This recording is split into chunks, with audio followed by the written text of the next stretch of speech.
Annie Dupéret est à l'affiche du téléfilm Mort d'un berger, à retrouver ce mardi soir sur France 3.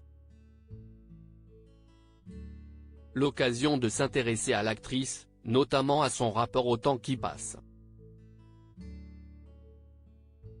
Les années passent mais Annie Dupéret, qui aura 77 ans au mois de juin, continue malgré tout de se montrer active. Elle est à retrouver ce mardi soir sur France 3 dans le téléfilm Mort d'un berger. Si est d'ailleurs ce qui la sauve, d'après elle. J'aime le public. J'aime jouer, faire des lectures. Si est mon métier et cela m'oblige à rester en forme.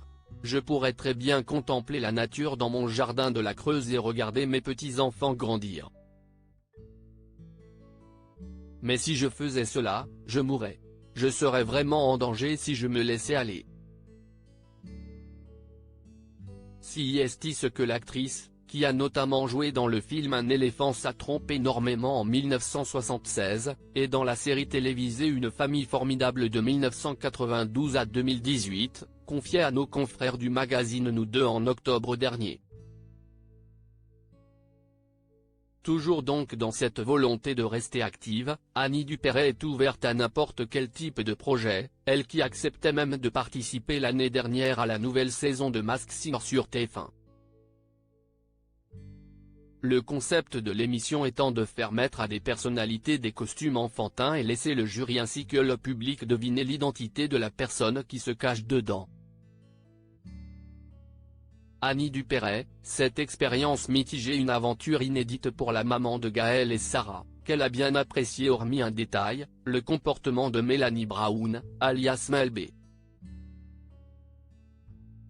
La star internationale se serait mal comportée avec un membre de l'équipe, de quoi agacer Annie Dupéret.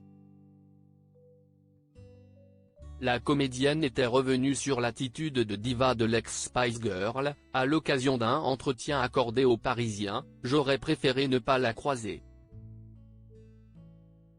Cette femme a fait pleurer notre adorable habilleur. Cela ne se fait pas. Rappelons qu'Annie Dupéret s'était cachée dans un costume de phénix, pour son passage dans l'émission. Un choix qu'elle expliquait, toujours au cours de cette interview, le phénix qui renaît de ses cendres, s'était approprié. Et je trouvais le costume très beau. C'était également un clin d'œil à sa fille qui, lors de sa récompense à la cérémonie des Molières, avait qualifié sa célèbre mère d'oiseau si solide et si fragile à la fois qui, malgré les torrents fracassants de son enfance, a réussi un envol majestueux.